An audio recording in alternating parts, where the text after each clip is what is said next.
Hello everyone, welcome to 11th Commerce BK lecture. We are in chapter number 9, that is final account of proprietary concern. So today we will start with page number 292, illustration number 4, as we have completed with almost all the practice problem. So today we are going to check specific adjustment and their effect. तो इसमें देखिए सबसे पहले हम लोग यहाँ पर bad debts की बात करते हैं और रिजर्व और डाउटफुल डेट की बात करते हैं। जब आप एक ट्रायल बैलेंस रीड कर रहे हैं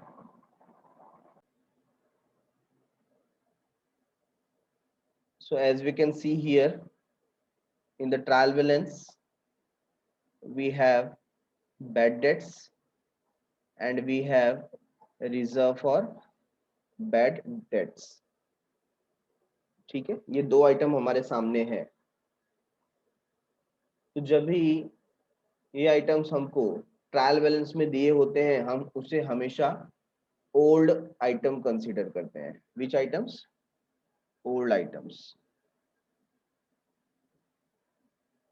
and we already know trial balance item, old item have only one effect। ठीक है, उसका एक ही इफेक्ट होता है। तो बैड डेट्स जब आपको ये दिख गया तो आप इसको कहां पर लेकर के जाओगे? आप प्रॉफिट एंड लॉस अकाउंट में लेकर के जाओगे। आरडीडी जो है ये भी कहाँ जाएगा? प्रॉफिट और लॉस अकाउंट। तो इसके लिए हम एक सेपरेट फॉर्मेट प्रिपेयर कर लेते हैं। प्रॉफिट एंड लॉस अकाउंट जो है उसका जो डेबिट साइड का पार्ट होता है वहां पर हम लिखते हैं पहले टू ओल्ड बैड डेट्स। ठीक है, तो ये जो डेबिट वाला पार्ट है वो यहाँ पर आ जाएगा 400 और फिर हम ऐड करते हैं उसमें कि इस साल क्या कोई नया बैड डेट्स होने वाला है। अगर होने वाला है तो वो हमें एडजस्टमेंट में मिलेगा, उसे हम कहते हैं न्यू बैड डेट्स। ठीक है, तो वो पर्टिकुलर आइटम तो एडजस्टमेंट से ही मिलेगा। इसके बाद नेक्स्ट क्या न्यू आरडीडी कैलकुलेट होने वाला है तो उसको भी हम इसमें क्या करते हैं? ऐड करते हैं। एक लाइन लीव करने के बाद फिर हम उसमें से ओल्ड आरडीडी मतलब हमने जो ओल्ड रिजर्व क्रिएट करके रखा था उसे लेस करते हैं, जो कि क्रेडिट साइड में हमें बैलेंस दिया रहता है, दैट इज 1500। ठीक है, अब जब हम एडजस्टमेंट सॉल्व करेंगे तो एडजस्टमेंट में हमको एक तो मिलेगा न्यू बैड डेट्स, दूसरा मिलेगा न्यू आरडीडी अगर एडजस्टमेंट में दिया है तो। ये दोनों को ऐड करने के बाद जो भी पर्टिकुलर फिगर यहाँ पर आएगा उसमें से आप ये ओल्ड आरडी माइनस करके फिर फाइनल फिगर आउटर कॉलम में मेंशन करेंगे। ये हमारा प्रोसेस है। Getting it? तो सबसे पहले हम क्या करते हैं, हम इसके सोल्यूशन पे चलते हैं और हमें पता है कि ओल्ड बैड डेट्स कितना है? 400। ठीक है, तो इस 400 को हम नोट डाउन करेंगे। सो आइए बैड डेट्स का फॉर्मेट पहले बना लेते हैं। प्रॉफिट एंड लॉस अकाउंट, इसमें हम लोग डेबिट साइड में बैड डेट्स का फॉर्मेट बनाएंगे। तो मैंने यहां पर लिखा टू ओल्ड बैड डेट्स, तो शॉर्ट फॉर्म में हम मेंशन कर रहे हैं और उसमें आपको ऐड करना है new bad debts. Next line में again new RDD, leave a line and then less old RDD. तो इस तरीके का आपका फॉर्मेट होना चाहिए।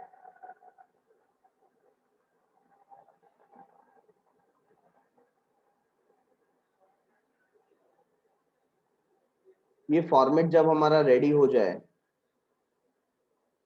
उसके बाद हम सबसे पहले ओल्ड बैड डेट्स को मार्क करेंगे। ठीक है, तो जैसा कि आप देख रहे हैं ओल्ड बैड डेट्स कितना दिया हुआ है? 400। तो हम यहां पर लिख देंगे इनर कॉलम में 400। ठीक है, नेक्स्ट हमें ओल्ड आरडीडी भी दिया हुआ है। तो ओल्ड आरडीडी देखिए कितना है? 1500। तो हमने यहां पर कितना लिख दिया? 1500। आई will right this thing into bracket क्योंकि हमें इसे लेस करना है। ठीक है, तो ये ट्रीटमेंट सिर्फ हमने ओल्ड आइटम का दिया है जिसका सिर्फ एक ही इफेक्ट होता है, सिंगल इफेक्ट होता है।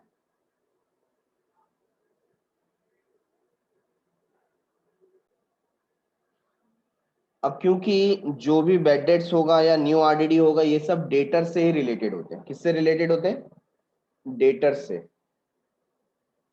तो हम डेटर्स को देख लेते हैं कि इस क्वेश्चन में डेटर्स कितना दिया हुआ है। सर्च कीजिए वेर इज डेटर। तो यहां पर आपको मिल गया डेटर 20,250। ठीक है, तो डेटर को हम कहा मेंशन करेंगे? असेट साइड में। There we will write sundry debtors और डेटर्स। इनर कॉलम में हम उसको मेंशन कर देंगे 20,250। राइट है। अब specifically we are moving towards adjustment. आप एडजस्टमेंट देखिए, एडजस्टमेंट नंबर 3। थर्ड एडजस्टमेंट कहता है provide 2% reserve for bad debts on debtor. It was realized that our debtor worth rupees 1,000 proved to be bad and has to be written off. अब इस बात को ध्यान दीजिए कि जो भी हमारा डेटर है और जब भी हम बेड डेट्स की बात करते हैं या आरडीडी की बात करते हैं या और भी कोई एडजस्टमेंट है, तो इसका हमको एक फिक्स्ड सीक्वेंस पता होना चाहिए। डेटर्स में से आप पहली चीज किसको माइनस करेंगे? आप फर्स्ट प्रेफरेंस आरडीडी को देंगे या आप फर्स्ट प्रेफरेंस बेड डेट्स को देंगे? ये क्वेश्चन बनता है। ठीक है ना, who will come first, RDD और बेड डेट्स? क्योंकि ये पता होना बहुत जरूरी है। अगर यहां पर देखिए मैंने आरडीडी को पहला प्रेफरेंस दे दिया तो डेटर का वैल्यू कितना है? 20,250। ठीक है, और इन्होंने कहा है 2% आरडीडी कैलकुलेट कीजिए। तो 20,250 के ऊपर अगर आप 2% कैलकुलेट करते हैं आपको आंसर मिलता है 405। ये आपने लेस कर दिया आरडीडी। ठीक है, लेस करने के बाद जो भी वैल्यू आपको मिलेगा, से फॉर एग्जांपल आपको यहाँ पर वैल्यू मिला है 19,845। और फिर आप क्या कैलकुलेट करेंगे? Bad debts. कितना है बेड डेट्स? 1,000। तो यहाँ पर आपको वैल्यू कितना मिलता है? 18,845। तो क्या ये जो आंसर मुझे मिला है ये करेक्ट आंसर है क्या? आंसर इज नो, ये आंसर रॉन्ग है। क्यों रॉन्ग है? क्योंकि इसका एक फिक्स्ड सीक्वेंस होता है। जो चीज आपको क्लियरली पता है, जिसमें कोई डाउट नहीं है, उसको आपको पहले माइनस करना चाहिए, है ना? तो ये जो है ये तो डाउटफुल है पहले से, इसका नाम ही है रिजर्व फॉर डाउटफुल डेट। तो ये कभी पहले आ सकता नहीं है। पहले हमेशा कौन आएगा? पहले आएगा बेड डेट्स। बेड डेट्स का मतलब ही है जहां पर हमको क्लियर इंडिकेशन मिल गया है, सामने वाले ने बोल दिया है कि अब वो हमें पैसा देने वाला नहीं है। तो करेक्ट आंसर क्या होता? करेक्ट आंसर डेटर जो है वो है 2,250 का। उसमें से सबसे पहले हम 1,000 लेस करते तो कितना आ जाता था? 19,250। और उस 19,250 पे आप 2% कैलकुलेट करोगे। तो 2% कैलकुलेट करने पे आपको आंसर मिलेगा 380। बराबर है। और वो 380 को आपको माइनस करना है और लास्ट में फिगर मिलता है 18,865। आप दोनों के आंसर को कंपेयर कर सकते हो। एक आंसर है 18,845, दूसरा आंसर मिला 18,865। दोनों ही अलग आंसर है, बट इसमें से करेक्ट आंसर कौन सा है? तो करेक्ट आंसर इसमें से है ये वाला 18,865। क्यों ये करेक्ट आंसर है? क्योंकि हमने पहले इसमें से बेड डेट्स माइनस किया और फिर आरडीडी कैलकुलेट किया।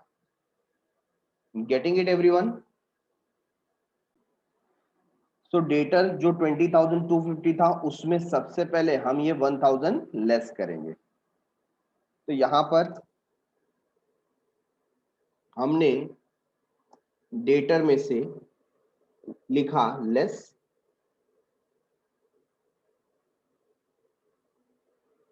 न्यू बेड डेट्स, जो कि क्लियरली हमें दिया था 1,000। अब 1,000 लेस करने पर कितना वैल्यू आएगा? यहाँ पर 19,250। ठीक है, 19,250। 250, ये हमें नया डेटर मिला। अब ये जो न्यू बेड डेट्स आया था 1000, ये हम यहाँ पर रिकॉर्ड करेंगे profit and loss account debit side में। तो यहाँ पर हमने लिखा 1000। तो इसका दो इफेक्ट हो गया, हमें पता है हर एक एडजस्टमेंट के दो इफेक्ट देने होते हैं। तो न्यू बेड डेट्स का दो इफेक्ट हमने पास कर दिया, एक डेटर से लेस कर दिया, दूसरा profit and loss account debit side में लिख दिया। ठीक है, इसी तरीके से आरडीडी कितना है 2%। तो अब ये जो नया वैल्यू आया है 19,250, 19,250, इसे हम एक्चुअल डेटर बोल सकते हैं या रिवाइज्ड डेटर बोल सकते हैं। क्यों रिवाइज्ड? क्योंकि इसमें से जो बैड डेट्स होने वाला था वो तो निकल गया है ना। अब इस पे हमको 2% कैलकुलेट करना है। क्या कैलकुलेट करना है? New RDD, new reserve for doubtful debt. ठीक है, सो कैलकुलेट कीजिए 19,250 पे 2%। तो 19,250 इंटू 2/100। जब आप इसको सॉल्व करेंगे आपको आंसर मिलेगा 385, बराबर है। तो ये जो 385 है ये हमारे लिए new reserve for doubtful debt बन गया। तो हम यहां पर लिखेंगे less new reserve for doubtful debt at the rate 2%, 385। तो 385 लेस करने के बाद हमें आउटर कॉलम में फिगर मिलेगा 18,865। तो ये हमारा न्यू एक्चुअल डेटर है जो अभी हमारे पास बचा है, जिससे पैसा लेना बाकी है। ठीक है, और जो ये आया 385, इसका जो सेकंड इफेक्ट है वो जाएगा प्रॉफिट एंड लॉस अकाउंट में debit side as new RDD. तो हमने यहां लिखा 385। अब एकदम सिंपल है, ये तीनों का टोटल लेना है जो कि 1785 आता है, 1785, और उसमें से 1500 हम माइनस करेंगे। तो आउटर कॉलम में फिगर मिलेगा 285। इस तरीके से आपको debtor, new bad debts, new RDD, old bad debts, old RDD का प्रॉब्लम सॉल्व करना है। ठीक है,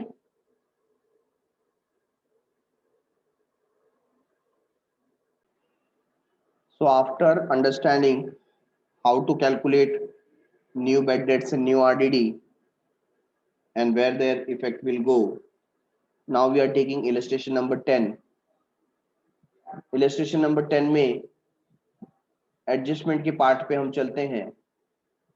वहां पर आप देख रहे हैं third adjustment, that is insurance of ₹700 is unexpired. तो अनएक्सपायर्ड का मतलब क्या होता है? अनएक्सपायर्ड का मतलब है प्रीपेड। अनएक्सपायर्ड का मतलब है प्रीपेड। ठीक है, तो प्रीपेड होता है तो हम क्या करते हैं, हमें उसे लेस करना है इंश्योरेंस से। Profit and loss account debit side insurance में से लेस करेंगे, और दूसरा सेकंड इफेक्ट हमारे लिए हो जाएगा एसेट, बराबर है। तो ये इसका इफेक्ट जाएगा। सिर्फ हमको यहाँ पर इंस्टेड ऑफ प्रीपेड उन्होंने अनएक्सपायर्ड करके दिया हुआ है। नेक्स्ट है adjustment number 6, that is goods of ₹3,000 distributed as free sample. अभी जब भी हम गुड्स फ्री सैंपल के हिसाब से डिस्ट्रीब्यूट करते हैं तो it's a kind of advertisement, it's a kind of advertisement. तो सबसे पहले हम सर्च करते हैं कि क्या कोई एडवर्टीजमेंट हमें दिया हुआ है। तो ट्रायल बैलेंस में सर्च कीजिए, डेबिट साइड में आपको कोई एडवर्टीजमेंट मिलता है क्या? नहीं। अगर कहीं एडवर्टीजमेंट दिया होता तो हम उसे प्रॉफिट एंड लॉस अकाउंट ले जा करके उसमें ऐड करते। ठीक है, लेकिन यहाँ पर एडवर्टीजमेंट नहीं दिया है।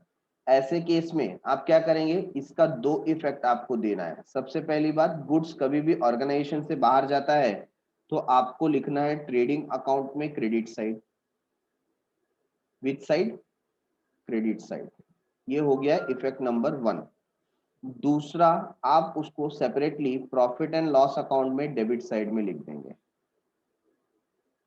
क्यों? क्योंकि एडवर्टीजमेंट के लिए आपने दिया है और एडवर्टीजमेंट इनडायरेक्ट एक्सपेंस है which is related to sales, ठीक है ना। तो यहाँ पर 3000 का है, तो आइए देखते हैं। यहाँ पर मैं क्या करूंगा, मैं यहाँ पर लिखूंगा ट्रेडिंग अकाउंट में credit side by goods distributed as free sample, ठीक है। और आउटर कॉलम में फिगर आ जाएगा 3000। अब गुड्स गया इसलिए आपने ट्रेडिंग अकाउंट में लिखा। अब देखिए पीएनएल में अगर एडवर्टीजमेंट होता तो मैं उसमें ऐड कर देता, वहां पर नहीं है तो मैं क्या लिखूंगा, टू डिस्ट्रीब्यूटेड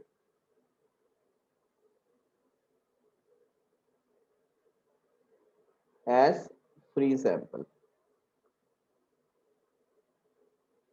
और आपको आउटर कॉलम में 3000 लिख देना है, दैट्स इट, ठीक है। तो इस तरीके का इफेक्ट आ जाएगा। Effect number 1 trading account credit side, effect number 2 profit and loss account debit side. Similarly we are checking question number illustration number 11। आप इलस्ट्रेशन नंबर 11 में देखिए, हमें यहां पर एडजस्टमेंट नंबर 5 दिखाता है amount of machinery is reduced to 48,000। तो यहां पर सेंटेंस को समझने की कोशिश कीजिए। कभी कभी आपको जो पर्टिकुलर वर्ड दिया जाता है वो दिया जाता है बाय, और कभी कभी दिया जाता है टू। तो ये दोनों का मीनिंग क्या है? तो amount of machinery is reduced to ₹48,000, है ना। तो यहाँ पर टू का मतलब होता है तक, और बाय का मतलब होता है से। अब उसको हम रीड करेंगे तो क्या समझ में आता है कि मशीनरी का अमाउंट 48,000 तक कम करना है। मतलब ये जो 48,000 है ये आउटर कॉलम में आना चाहिए। कहाँ आना चाहिए? आउटर कॉलम में। तो ये जो मशीनरी है देखिए कितना दिया हुआ है, 51,000, 51,000। तो इसके मुताबिक अगर मैं बैलेंस शीट में असेट साइड में लिखता यहां पर, फॉर एग्जांपल ये बैलेंस शीट का असेट साइड है, इनर कॉलम आउटर कॉलम, ठीक है ना, ये असेट साइड है। तो यहां पर मैं लिखूंगा मशीनरी, और यहां पर आ गया 51,000 जो कि ट्रायल बैलेंस में दिया हुआ है, राइट, दिस वन। अब इन्होंने नीचे लिखा है amount of machinery is reduced to 48,000, मतलब आउटर कॉलम में 48,000 आएगा। And now we come to know what is the depreciation. तो डेप्रिसिएशन कितना हो जाएगा, 3,000 का, ठीक है। लेकिन इस बात को समझिए, अगर यहाँ पर टू की जगह बाय दिया होता, क्या दिया होता, बाय, तो सिचुएशन डिफरेंट हो जाती थी। बाय अगर यहाँ पर दिया होता तो उसके मुताबिक इसका मतलब होता कि मशीनरी का अमाउंट 48,000 से कम करना है, तो फिर आउटर कॉलम में 3,000 आ जाता। देखिए कितना फर्क हो जाता है सिर्फ टू और बाय लगाने से, है ना। अगर मैं यहाँ पर टू की जगह बाय कर दूं तो मेरा सोल्यूशन कुछ इस प्रकार का आ जाएगा कि मुझे 48,000 से कम करना है, बराबर है। लेकिन यहाँ पर ऐसा नहीं है, उन्होंने बाय नहीं दिया, उन्होंने क्या दिया हुआ है, टू। बात समझ में आई? उन्होंने दिया है टू, तो टू का मतलब क्या होता है, हमें आउटर कॉलम का फिगर दिया हुआ है। तो आउटर कॉलम में आ जाएगा 48,000, और इनर कॉलम में हमें माइनस करना है 3,000। इलस्ट्रेशन नंबर 12, इसमें देखिए हमें एडजस्टमेंट में जो सेकेंड एडजस्टमेंट है उसमें दो आइटम दिया है। First is 10% RDD and second is 6% discount.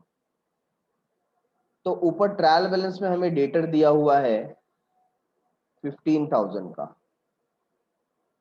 Question ये है कि जब हम इस पे एडजस्टमेंट पास करेंगे तो हम पहले कौन सा आइटम माइनस करेंगे? पहले हम आरडीडी जो 10% दिया हुआ है उसे माइनस करें, या फिर जो डिस्काउंट ऑन डेटर दिया हुआ है 6% उसे माइनस करें? क्योंकि इसका सीक्वेंस अगर गलत हो गया तो आपको आंसर भी गलत मिलेगा, रॉन्ग मिलेगा। तो सबसे पहले हमें ये समझ में आना चाहिए कि हम डिस्काउंट किसे देते हैं। We provide discount to good debtors. जो डेटर अच्छे हैं, जिनके ऊपर डाउट नहीं है, उनको ही हमको क्या देना है? डिस्काउंट देना है। तो जब आप आरडीडी पहले माइनस कर दोगे, फॉर एग्जांपल 10% जो आरडीडी है 1500 माइनस हो जाएगा, तो ये माइनस होने के बाद जो डेटर बचे 13,500, ये गुड डेटर्स हैं, अच्छे डेटर है, प्योर डेटर है। तो इनको हम फिर 6% का डिस्काउंट दे सकते हैं, ठीक है ना।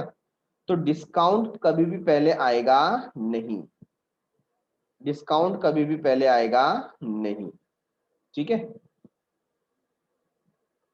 तो हमारा सीक्वेंस क्या हो गया? जब कभी भी क्वेश्चन में आपको दिया हो, फॉर एग्जाम्पल आपको दिया है डिस्काउंट ऑन डेटर,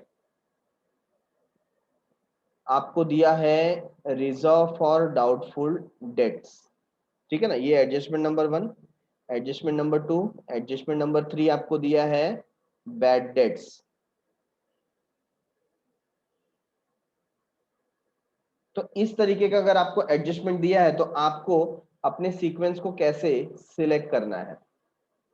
इसमें सबसे पहले जो कंफर्म है, जिन्होंने आपको ना बोल दिया, सबसे पहले आप उसे ट्रीट करोगे, दैट इज बैड डेट्स। तो पहला एडजस्टमेंट आपका बैड डेट्स का होना चाहिए, न्यू बैड डेट्स, ठीक है ना। सेकेंड एडजस्टमेंट जो डाउटफुल लोग हैं आप उसको निकाल दो, और थर्ड बाद में आप उन्हें डिस्काउंट देंगे, जो अच्छे डेटर्स हैं उन्हीं को डिस्काउंट मिलेगा। तो ये सीक्वेंस हमको अच्छे से समझ में आना चाहिए कि पहले बैड डेट्स होता है, फिर आरडीडी होता है, और फिर डिस्काउंट होता है। Getting it? इस पर्टिकुलर क्वेश्चन में हमको बैड डेट्स नहीं दिया था, तो पहले हम लोग आरडीडी ले लेंगे और उसके बाद फिर हम डिस्काउंट का कैलकुलेशन करेंगे। Got my point? Illustration number 12 में नेक्स्ट एडजस्टमेंट हम देखेंगे रिगार्डिंग आउटस्टैंडिंग एक्सपेंसेस। तो आउटस्टैंडिंग एक्सपेंस दिया है general expenses 1400 and wages 1000। What is outstanding expenses? Outstanding expenses का मतलब होता है ऐसे एक्सपेंसेस जो अभी भी पे करना बाकी है। That means what? ये हमारे इस साल के एक्सपेंस तो थे, हमें पे करना था, लेकिन किसी कारणवश due to some reason we are unable to pay, नहीं पे कर पाए। अच्छा, नहीं पे कर पाए तो क्या ये हमारा एक्सपेंस नहीं है? नहीं, हमारा एक्सपेंस है। तो इसको हमको क्या करना पड़ेगा? उस पर्टिकुलर एक्सपेंस में ऐड करना पड़ेगा। तो हमने मार्क कर दिया, देखो, जनरल एक्सपेंस को जाकर के मार्क कर दिया और वेजेस को जाकर के मार्क कर दिया। अब वेजेस कितना दिया है? 6,000। तो मैं सिर्फ आपको एक एग्जांपल देने के लिए सॉल्यूशन में लिख रहा हूं, वेजेस 6,000, जनरल एक्सपेंस 3,600। तो देखिए यहां पर मैं अलग से ट्रेडिंग अकाउंट में लिखता हूं wages to wages, inner column 6,000। क्यों इनर कॉलम? क्योंकि उस पर एडजस्टमेंट है, ठीक है। And similarly here I will write to general reserve, sorry general expenses 3,600।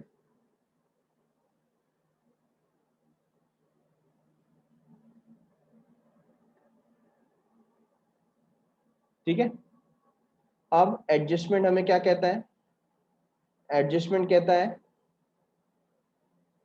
कि जनरल एक्सपेंस 1400 आउटस्टैंडिंग है, तो फर्स्ट इफेक्ट जनरल एक्सपेंस में हम यहां पर ऐड कर देंगे। ये हमने ऐड कर दिया, आउटस्टैंडिंग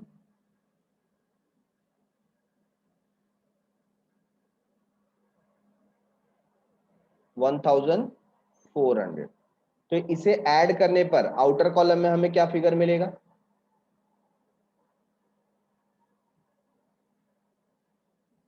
5,000, ठीक है। ये हो गया इसका एक इफेक्ट। अब उसका सेकेंड इफेक्ट मुझे कहां देना है, लायबिलिटी साइड में। मैं यहां लिखूंगा आउटस्टैंडिंग एक्सपेंस। ठीक है, तो जब एक से ज्यादा एडजस्टमेंट सिमिलर हो तो उसके लिए हमको इनर कॉलम में लिख लेना चाहिए। तो ये था जनरल एक्सपेंस, कितना था 1400। तो ये हमने इसका दो इफेक्ट दे दिया। उसी तरीके से देखिए वेजेस की बात की गई है, वेजेस 1000 आउटस्टैंडिंग है, तो हम ट्रेडिंग अकाउंट में चले जाएंगे and here we will write outstanding how much 1000। ठीक है, तो 1000 हमने यहाँ पर ऐड किया और आउटर कॉलम में आ गया 7000। तो इसका ये एक इफेक्ट हो गया। उसका सेकेंड इफेक्ट हम यहाँ पर अलग से लिख देंगे, वी विल राइट वेजेस 1000 और आउटर कॉलम में आ जाएगा इसका टोटल 2400। इस तरीके से इसका हमने डबल इफेक्ट दे दिया। Got it everyone? Now we are on illustration number 9, that is on page number 303। इसमें आप देखेंगे कि जो इंश्योरेंस प्रीमियम है उसका अमाउंट 20,000 रुपीज दिया हुआ है। How much? 20,000 रुपीज। और अगर हम एडजस्टमेंट में आ जाए तो यहाँ पर आपको क्या दिखाई देता है, insurance premium is paid for 1 year up to 30 June 2019। ठीक है, तो इसको मैं एग्जांपल के तौर पर यहाँ पर सॉल्व करता हूँ। से फॉर एग्जांपल यहाँ पर मैंने लिखा टू इंश्योरेंस,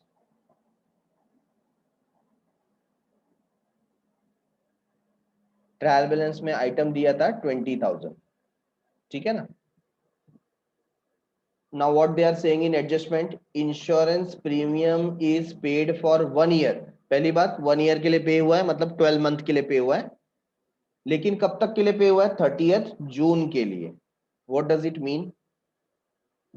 तो आप देखिए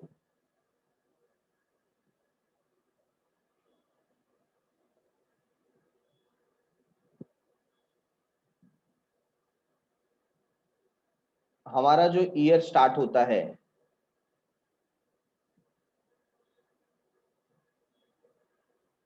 और उसका जो ईयर एंड है, ईयर एंड क्या है, ईयर एंड है 31 मार्च 2019। ठीक है, तो यहां पर मैं ईयर एंड लिखता हूं 31 मार्च 2019। मीन्स ये ईयर कब स्टार्ट हुआ था, ये स्टार्ट हुआ था 1 अप्रैल 2018 को। अब इनका कहना है जो इंश्योरेंस पेड हुआ है ना वो 12 मंथ के लिए हुआ है अप टू 30 जून 2019 तक। तो यहां से यहां का पीरियड अगर आप देखते हैं, मार्च के बाद अप्रैल, मई एंड जून, है ना, ये 3 मंथ्स का है। तो इसके पहले मतलब ये कब स्टार्ट हुआ होगा, इस ईयर में, जो हमारा पर्टिकुलर ईयर है यहां तक, ये 9 मंथ तक हमने पे किया होगा।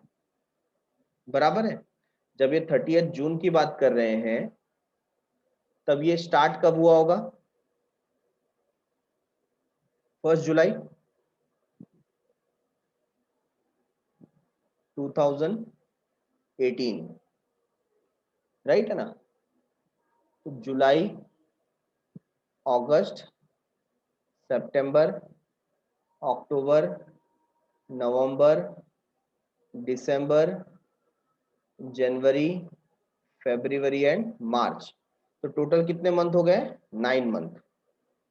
तो क्योंकि हमारा ईयर एंड यहाँ पर हो चुका है तो हमको जो एक्सपेंडिचर है वो यहीं तक लिखना चाहिए, लेकिन ये पूरे 12 महीने का एक्सपेंस कितना दिया हुआ है, 20,000 का, जो कि ट्रायल बैलेंस में दिया हुआ है। बट हमको रिकॉर्ड कहां तक करना है, हमको तो मार्च तक ही करना है। तो इसके अंदर 3 मंथ्स का जो है वो क्या है, प्रीपेड है।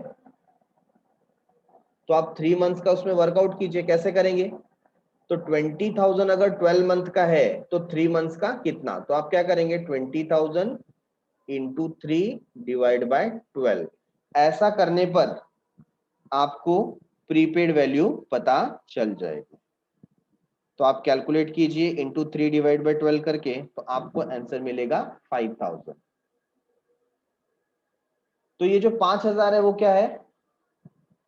वो प्रीपेड है। तो यहां से मैं क्या करूंगा, इसे लेस करूंगा, less prepaid for 3 months that is 5,000, और आउटर कॉलम में फिगर आ जाएगा 15,000।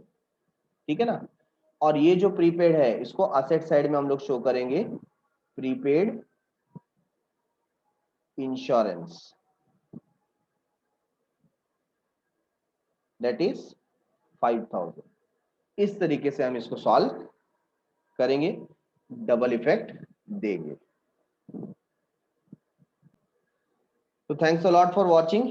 मिलते हैं अगले एपिसोड में with some sort of new chapter. तब तक के लिए बाय बाय, शुक्रिया, शबा खैर, सायोनारा, बाय बाय एवरीवन।